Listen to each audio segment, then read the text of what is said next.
Cuomo and Elizabeth Vargas.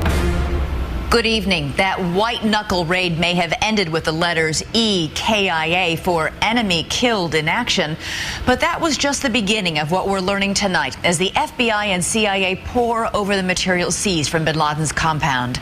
Among the treasure trove, an al-Qaeda playbook outlining plots against the water supply, planes and trains.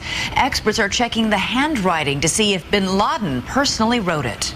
Experts are also looking at al-Qaeda's obsession with anniversaries and symbolic dates, including the biggest one of all, the upcoming 10th anniversary of 9/11. So tonight we've got all those latest details, everything that went into Operation Neptune Spear. For that, we go to our colleague who knows this story best, Martha Raddatz.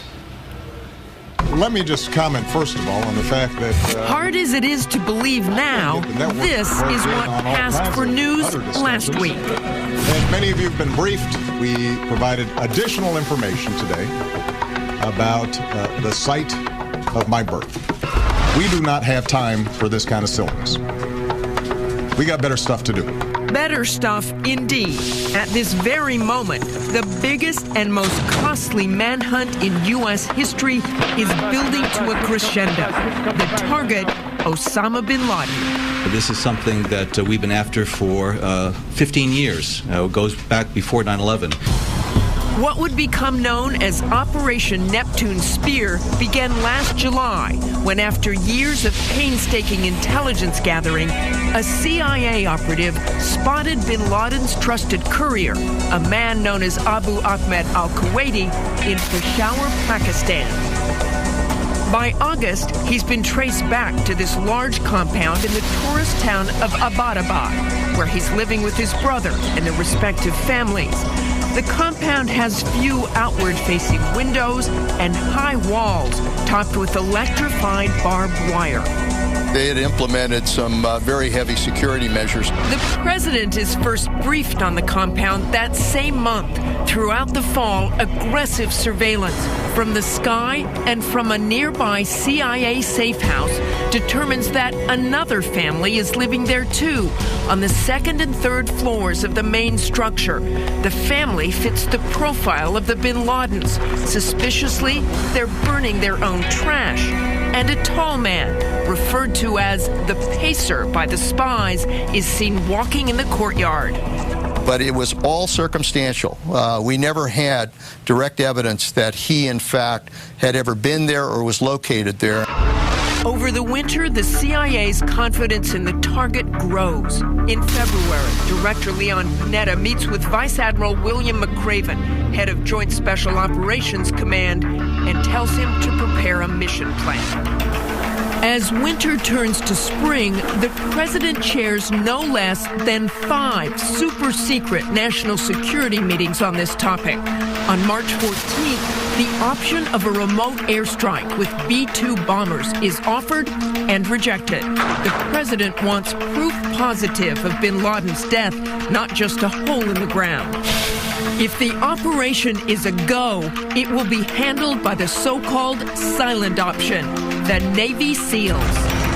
In April, units from SEAL Team 6 start training for the operation stateside, using a mock-up of the compound to familiarize themselves with its every structure, wall, and entrance. They deploy for a staging base in Jalalabad, Afghanistan, late that month. The individuals who carried out this assault planned for all the various contingencies. Last Thursday, 4:30 p.m., the president tells his national security team he'll make a decision soon, but he needs more time to think, and there's plenty to think about. The president has committed the American military to a third conflict, this one in Libya. Now is not the time for a high-profile fiasco, and the memories of prior failures, the botched rescue of the Iranian hostages in 1980, the Black Hawk Down disaster in Somalia in 1993, haunt the Situation Room. And just as troubling, the blown opportunity in 2001 to kill bin Laden in the caves of Tora Bora. We had the best intelligence case that we ever had on bin Laden since Tora Bora. Friday morning, 8:20 a.m., while billions of people are consumed by the spectacle of the royal wedding, President Obama meets again with his national security team and tells them it's a go. Immediately after green-lighting the operation, the president flies to Alabama to tour the storm damage, while in Jalalabad, the SEAL team makes their final preparation. Saturday, the president calls Vice Admiral McCraven, himself a former SEAL, and tells him, "It's in your hands, friend." But the operation is delayed. The weather's not right. In Jalalabad, the SEAL team goes through their checklist once again as they wait for the signal. The people of Pakistan and its military are blithely unaware of what's in the works. The biggest story of the day is a victory by the national cricket team. And West Indies 14-1. And in the States, the news is equally light. People think Benladen is hiding in the Hindu Kush, but did you know that every day from 4 to 5 he hosts a show on C-SPAN? Saturday night is the White House Correspondents' Dinner. I sit next to Admiral Mike Mullen, chairman of the Joint Chiefs of Staff. He's all small talk. You'd never know what was going on, while President Obama does some Oscar-worthy acting himself. My fellow Americans, mahalo. It is wonderful to be here at the White House Correspondents' Dinner. What a week. But behind the scenes, in the Situation Room, White House staffers and the military are beginning to gather. Sunday morning, Director Panetta goes to church. The president takes in 9 holes of golf. By 1 p.m., the national security staff is now gathered in the Situation Room, hooked into a live video feed from CIA headquarters. We had set up an operations post here at the CIA, and I was in direct communication with Admiral McCraven, who was located in Afghanistan. 2:05 p.m., 11:05 in Abbottabad. The operation is Code Green, and the Navy SEALs, the silent option, are slipping over the base of the Himalayas with public enemy number 1 in their crosshairs. Stay with us. Sunday night, as the clock strikes midnight in Abbottabad, the SEAL team, 79 commandos and 1 dog, are en route to the compound in 2 Black Hawk helicopters, their rotors specially modified to fly almost silently. Backing them up are 2 Chinooks. The SEALs are armed with M4 assault rifles, night vision goggles, and handguns. Time is tight. The Pakistani military has been kept in the dark, and the commandos must be out safely before planes are scrambled in response to the incursion. This operation was designed to minimize the prospects, the chances of engagement with Pakistani forces. Neighborhood residents would later report a loss of electricity and cell service as the operation commenced. Then suddenly, a near disaster. One of the Blackhawks is caught in a wind vortex as it tries to land in the compound. As the pilot pulls up, the helicopter clips a rotor on the compound wall and makes a hard landing outside. Seeing that helicopter in a place and in a condition that it wasn't supposed to be, I think that was one of the, at least for me, and I know for the other people in the room, was the concern we had that now we're having to go to the contingency plan. The second Blackhawk, initially meant to lower SEALs onto the roof of the compound, now lands outside the courtyard to join the others. Instead of roping down, the SEALs now must breach the walls, blowing holes where necessary. 12:30 a.m., as the 25-man ground team goes in, there's uncertainty back in Washington about what's happening. Once those teams went into the compound, I can tell you that there was a time period of almost 20 or 25 minutes where we really didn't know just exactly what was going on, and there were some very tense moments. The story of what happens next has been shifting all week. There was a firefight. It was a highly volatile firefight.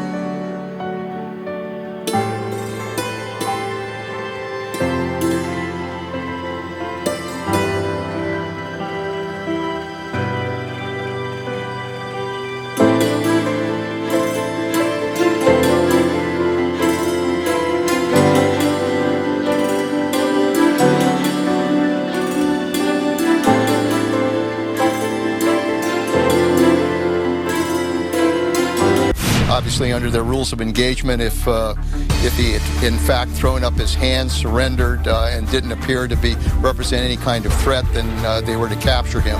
But they had full authority to kill him. Bin Laden's wife confirms it is him. That's when the SEALs report Geronimo EKIA, enemy killed in action. Geronimo, the code for getting the target of the mission. The reaction back in Washington, we got him. But they had to make sure.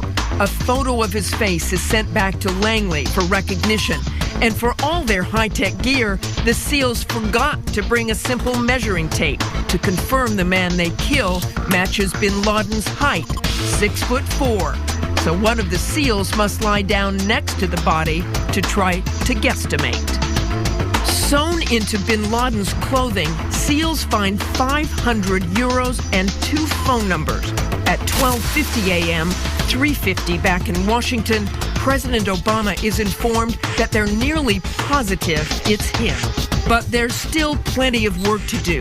The SEALs gather Bin Laden's body, along with 10 computers, 100 thumb drives, and 10 cell phones. A treasure trove of intel, including information about al-Qaeda safe houses and a notebook with loose plans for an attack on American railroads, possibly on a holiday or 9/11 anniversary.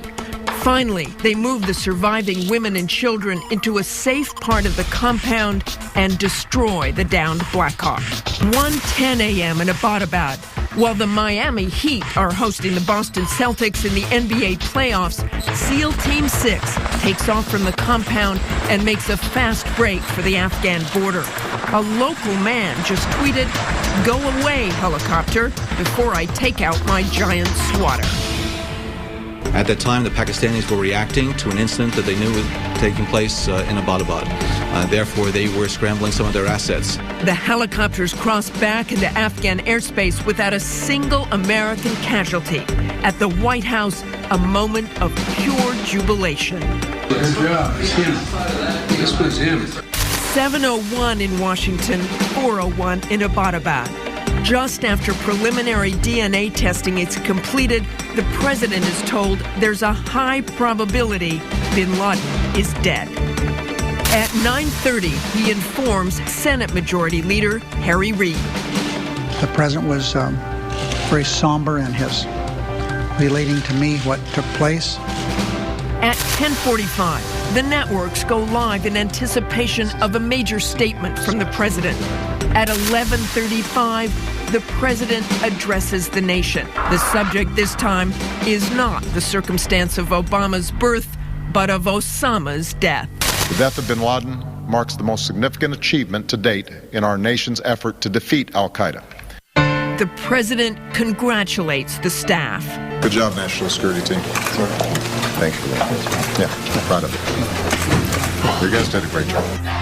Finally, around 1 a.m. Monday, as spontaneous celebrations erupt at the White House and Ground Zero, Bin Laden's body has finally come to rest on the USS Carl Vinson, somewhere in the North Arabian Sea.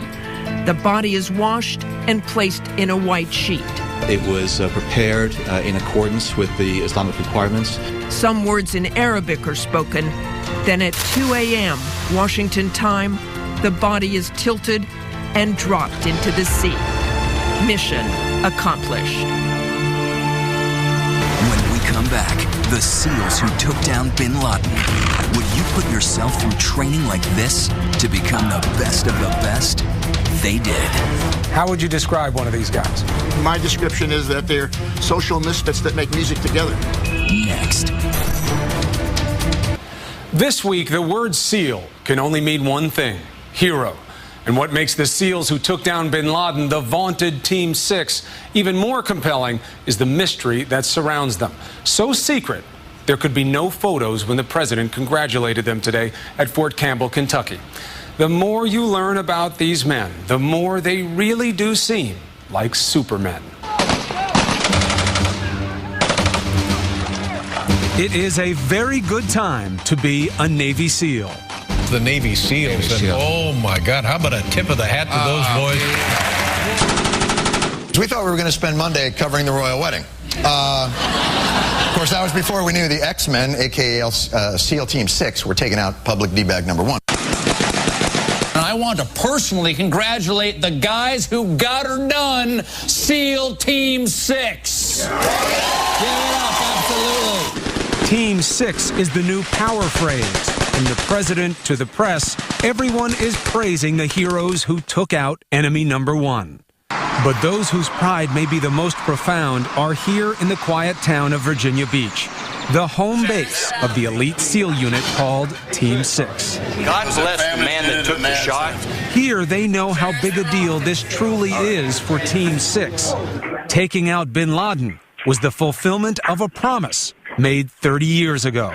It's a nice way for me to say I told you so. Former SEAL Richard Marcinko was given the job of developing Team 6 in 1980. An order born of failure after a botched attempt to rescue American hostages being held by followers of Ayatollah Khomeini in Iran. I still relive the embarrassment that I felt sitting in the command center at the Pentagon, Desert One, when it was called off. The pain of losing 8 servicemen in a fiery crash became the motivation to make sure America would never fail again, that we would prepare men to take on any terror threat and get the job done. No longer would counter-terrorist operations be done by, in essence, part-time help. I mean, there's a self-contained unit that can go any place in the world and literally do nothing but kick ass. Bottom line, they are the best of the best. Team 6 is drawn from the top of the 2,500 member SEAL ranks. Men aged 26 to 33 are selected, ensuring a base of years of battlefield experience. They endure the most intensive training in the world to become the best anywhere doing anything, whether sea, air, or land. That's what SEAL stands for. They have to make your life as miserable as possible in training, and they don't want to see any signs of weakness at all in you. The training is basically a 2-year-long hazing process, a hellish experience where recruits are subjected to constant physical strain, forced to endure Arctic conditions and submerge themselves in freezing water, even endure exposure to tear gas. 75% don't make it through. Hey, you got some kind of problem? If you do make the cut, it then takes years of field experience to even be considered for Team 6. Members of Team 6 have their soldiering skills honed to an almost superhuman level. On missions, they may jump from a plane 11 miles up, sit in deadly silence, trained to camouflage themselves to any environment, or hold their breath underwater for over 2 minutes without releasing a single bubble. Now, all of these examples may seem to blend together, but I assure you, these men do things that we cannot. Usually, if you go into the water with your hands and feet bound, it's the last time anybody's going to see you. But Navy SEALs spend a lot of time like this. Now, SEALs can swim 25 yards underwater this way, the length of the pool. The average man... How'd I do? Oh, barely half. They have to do the whole length. And guess what? This is the easy part. Easy because what really separates Team 6 is their mental fortitude, their ability to fight through pain, maintain focus after days of battle stress, and overcome fear in the face of the enemy. You got to swim into land, and then you've got to patrol or navigate into your target. You're going to break down, and you're going to start getting tired. And it's the mind that's going to keep the person going. Incredible achievement that comes with incredible sacrifice. But more than the toll on the body or the mind, it is the toll on the personal lives of these men that may be most painful. Unfortunately, it's a little bit of a joke when you see your old buddies say, hey, what marriage you on now? You know. Sometimes it's like you just want to punch a wall or just scream. I'm sure many of us have. Linda has been married to a Navy SEAL for 22 years. She can't reveal his name because, like all SEAL team members, his identity is top secret. She says there's an unspoken agreement between husband and wife about a SEAL's double life. The mission is off limits, a rule that's tough to live by. It's not easy, but I have to say the homecomings make it so worth it. It really does. The homecomings make it worth it. You know they love their job. And that, as a wife, you're so proud of them. The greatest strain on the family, though, is not what happens when a loved one comes home, but what happens when they don't. Navy SEAL Michael Murphy was killed in Afghanistan in 2005 after he deliberately exposed himself to enemy fire so he could call in air support. Michael was a special operator, and those SEALs are a community unto themselves. Michael was awarded the Medal of Honor, and this newly built warship will be called the USS Michael Murphy, to honor not just his sacrifice, but that of his fellow SEALs as well. They all carry within themselves the same personality and the same sense of duty that Michael did, and we should thank God that we have such men. When we come back, it was home to a platform bed, a small rug, and the world's most wanted terrorist. It's also a vacation paradise. So how did Osama bin Laden end up living there? It was the only place he could walk to. Next. 18-foot walls, barbed wire, 2 security gates guarding the only way in. A little obvious, you'd think, in a town that was known as a garden spot for tourists, not to mention being just 1 mile away from Pakistan's version of West Point. So how did the most hunted man in history come to be hiding in plain sight in a town called Abbottabad? ABC's Nick Schifrin is back on the scene. It isn't a mud house in the mountains. It isn't a hidden cave. The hideout of the world's most infamous terrorist this week turned into a tourist attraction.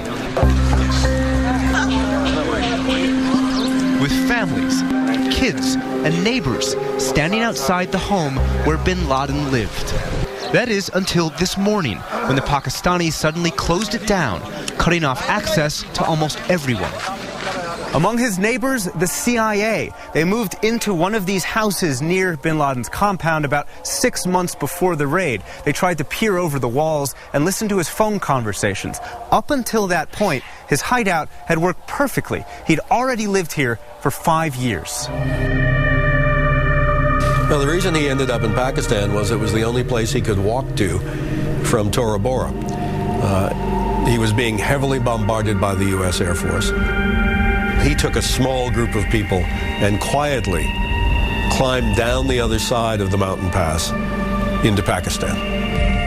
While the U.S. scoured the mountains, construction on his future home began in 2005 using his own money.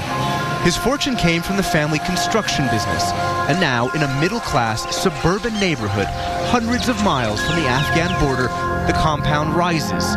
3 stories, 12-foot walls, but a modest, almost shabby interior, a platform bed, and a small rug in what was likely his own room. The house lies on the edge of Abbottabad, right between 2 very different sections of town. One, upper middle class, where even some retired army officers live, and the other behind the house that is rural and poor. But of all the cities, why did he choose this one? Take a look at this map. There is bin Laden's compound, and just a few thousand feet away, Pakistan's equivalent of West Point. This is a military town, and every major Pakistani military figure has graduated from the military academy here. Well, there are 2 ways of looking at Abbottabad. One is, if he was being supported by a network of Pakistani military sympathizers, Pakistani intelligence sympathizers, this is where they were living themselves, and so this is where they put him. Another theory is that precisely because it was a military town with a lot of retired intelligence officers, Al-Qaeda might have thought that's the last place they think we will be. But besides the military, this town is known for something else: tourism. There are dozens of hotels downtown. Locals call it a hill station, where the weather is nice, the scenery lush. This is one of the most beautiful regions of Central Asia and perhaps the world. Robert Reed is travel editor for Lonely Planet, whose Pakistan guidebook includes this listing on Abbottabad. Abbottabad is on the southern stretch of the Karakoram Highway, which is about an 850-mile road that connects Pakistan with China. It's considered one of the great journeys in the world. And this place, it looks European, like tree-lined streets. You have 3 active churches there, so it looks different than a lot of Pakistan. But not quite as peaceful as it used to be. Just this morning, new troubles here. Protests in support of bin Laden, graffiti on the walls near the compound, and some 200 people rounded up by authorities. Pakistan is embarrassed and uncomfortable with what's happening, so it's considering blowing the compound up to prevent it from becoming a kind of shrine. But no matter what happens to this house, Abbottabad will now always be known as the place where bin Laden lived and died. When we come back, they lost parents and grew up with terror. How does Osama's death affect them? My mom thought it was a sign that my dad was giving me a birthday present. Is that really how you felt? When my sister found out, she was just doing my dad's old happy dance, and oh my God, I was laughing because I have not seen that happy dance in years. They are the Harry Potter generation, teenagers who have never known an America without the fear of terrorists attacking, kids whose lives have been bookended by 2 iconic events, 9/11 and now the killing of Osama bin Laden. I sat down with a group of teenagers, some of whom lost parents, all of whom were deeply affected by the death of bin Laden. The panicky first graders who ran for their lives from an elementary school 2 blocks from Ground Zero are now in high school and among the jubilant generation who celebrated the death of Osama bin Laden. Everyone's just chanting America. You look out the window on the street and you just see people running. I ran downstairs to go to my mom, and I was just so speechless. I pointed at the TV. And I see breaking news, Osama bin Laden's been killed, and I ended up watching it for, up until maybe 4 a.m. Kevin Vila was in 3rd grade when he buried his mother, Yamal, an EMT who died at Ground Zero. He is now 17. I wanted to see the crowds of people because I would have done anything to have been there. When I got to school, my friends ran up to me and was like, oh my God, you just got the coolest birthday present in the world. Amanda Higley was 4 when she last celebrated her birthday with her father, Robert. He died in Tower Number 2. My mom thought it was a sign that my dad was giving me a birthday present. Is that really how you felt? Kind of. I couldn't get over most of it. And I swear when my sister found out, she was just doing my dad's old happy dance. And oh my God, I was laughing because I have not seen that happy dance in years. Bin Laden's death was also a kind of gift to Jake Meltzer, who lost his father, Stuart. Jake turned 13 last Friday, and with the news that bin Laden was killed, had much more to celebrate this weekend. Saturday was my bar mitzvah day, and Sunday I had 1 million people writing my wall, 3 different things, happy birthday, mazel tov, and you really deserve this. I'm curious, in that moment when you get this news, you must also think of your dad or your mom. I mean, I'm sure that never stops in your lives, right? Yeah. Gabrielle Lenahan's father, Joe, was in the South Tower. She was 7 on 9/11. Her sister emailed her Sunday night with the news that bin Laden was dead. The news reminded me very much of my dad because I know I'm very proud of our government, and I know my dad would have been very proud as well, so it reminded me of that. Ask any baby boomer about the day JFK was shot, and they can remember exactly where they were, what they were doing. The events of 9/11 and the face of the man behind it are seared in the memory of every American, but those who were children on that day have grown up in a new and anxious world. They've never known a time without Osama bin Laden. Grown-ups tell kids all the time, monsters don't exist. There is no such thing as the boogeyman. This was the first time in real life when we all learned that monsters do exist. Every time I saw his face, I just ran up to my room, slammed my door shut, and just cried into my pillow the whole time. We were kind of forced to grow up very fast. What aspect of your childhood do you think was lost as a result of 9/11? The fact of enjoying childhood as it is was sort of taken away from a lot of us, really. Your outlook on life is so much darker. It's so much harder to really hope for something. As the incredible story of how bin Laden was caught and killed has emerged, they have all thought back to the day when their young lives changed, their childlike sense of safety lost. I watched the smoke come towards me, and I saw people fainting on the street. It was so abysmal and apocalyptic. My mom shows up at my school shaking and frantic. I immediately started feeling the same way, and she told me, things are exploding, Chris, and that we have to go home. All of you have really grown up in the post-9/11 world of color-coded terror alerts, massive security restrictions, bomb-sniffing dogs. It's terrible to think, we did all sort of us grow during a war on terror. We had our childhood through that, and it is painful to think, life's never going to go back to the way it was. Do you guys think there's ever going to be a day when you all feel safe in the world? No. No one will ever feel safe. No. There's no force field around America. Just because we have a very strong military doesn't mean that no one's going to try to attack us again. I know for so many people, especially those who have lost loved ones, that this kind of brings closure and it begins a healing process. Is that true? Does this bring any closure? I wouldn't say it's closure or anything. I am happy that he's gone, and I know Osama bin Laden is the worst villain out of any movie, anything you could possibly think of. Osama bin Laden would top that. If it's not closure, it is certainly a big step toward healing. With Osama bin Laden now dead, Kevin and Amanda made their very first trip to Ground Zero yesterday to see the president lay a wreath and embrace 14-year-old Peyton Wall, whose story on 9/11 is so much like their own. Peyton remembers watching her mom sobbing as she spoke to her husband and then passed the phone to Peyton. And he said to her, "I love you, Peyton, and I will always be watching over you." Amanda feels her dad is watching over her, too. So I lost my best friend, and now every time I hear someone say that I look exactly like my father, I just have to go somewhere and cry.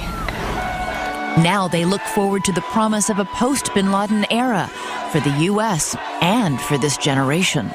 I think it's really important for us to have this opportunity to be proud, but not arrogant. And I think as a group of Americans, I think we're ready for it. So even growing up in the chaotic, unsafe world that you were all thrust into at very young ages, you still are optimistic. No, there's only more room for change, for improvement. I think this event has restored so much patriotism within us, because I think 9/11 being a tragedy brought us together. The whole motto, so to speak, of 9/11 was never forget, and now we've kind of proven as a nation, and our government has proven that they haven't forgotten. When we come back, how close has Hollywood come to capturing the reality of the raid against bin Laden? You're saying, wow, that's the way they really do it. Correct. They go, wow, they did a great job.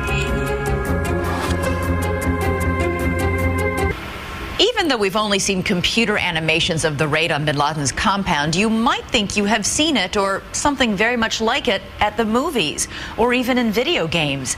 They've been imitating reality for a while. So how do they get it so right? Chris Conley found out. If you've watched such movies as Black Hawk Down or Green Zone, the scene is familiar. An elite team of commandos under the cloak of night, deploying in a courtyard. This is a kill, no capture mission. Then, weapons at the ready, entering a house where their target remains unaware, moving swiftly and ruthlessly toward their ultimate prize. Because we do not get to witness actual counterterrorism raids, even on the news, scenes like these from movies and television forge in our minds a powerful image of what it must look and feel like when the real thing happens. A thing as real as the raid on bin Laden's lair. How close have the movies come to showing us what that raid must have actually been like? The movies have come close, like Black Hawk Down. Retired Sergeant Major Jim Deaver spent 25 years with the Marine Corps, including work in special ops. For similarities to the Bin Laden operation, he points to 2001's Black Hawk Down, the story of the 1993 raid inside Somalia. The Rangers secure the outer perimeter and they fast roll for Black Hawks.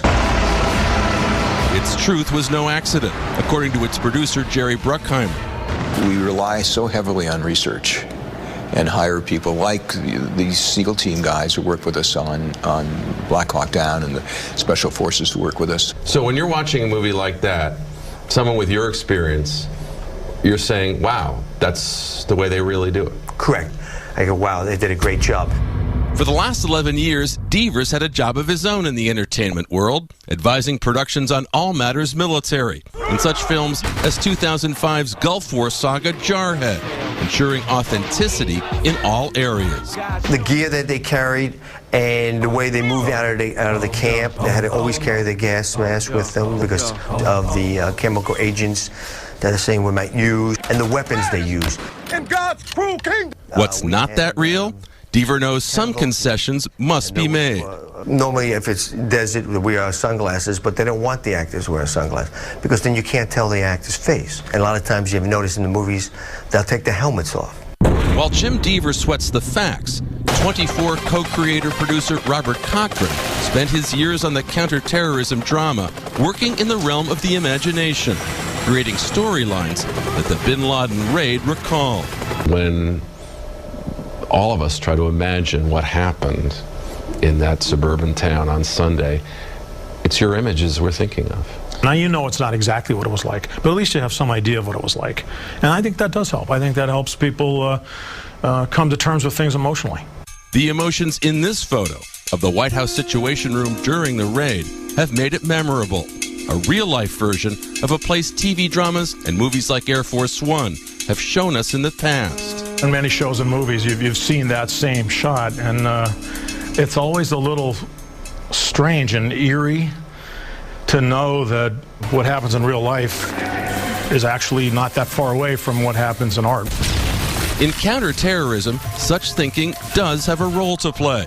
The New York Times' Thomas Friedman refers to 9/11 as a failure of imagination, that our minds simply couldn't conceive of terrorists flying planes into buildings. I think that's probably right, and it's there's so many things they could have done. How do you pick out that one beforehand? But in a weird way, it is a mirror image of the storyteller's job, right? Yeah, absolutely, absolutely is. As Mark Twain said, the only difference between fiction and reality is fiction has to be credible. The death of Bin Laden brings to a conclusion a narrative far more fraught with suspense than entertainment could ever hope to provide. The moment when the phrase Geronimo EKIA is spoken. As someone who understands story, what's the impact of something like that? Well, that's the climax of the story, that's for sure. In story terms, that's what you watch the whole movie for. That's our program for tonight, but if you want to watch an exclusive rare 1998 interview with Osama bin Laden, go to abcnews.com/2020. And coming up after your local news on Nightline, the very latest on the bin Laden treasure trove. And on a special edition of This Week on Sunday, Christiane Amanpour will question the top Pakistani official in the U.S. about what his country knew about bin Laden's whereabouts and how much help the U.S. can depend on from Pakistan in the future. I'm Chris Cuomo. And I'm Elizabeth Vargas. For all of us at ABC News and 2020, good night and happy Mother's Day.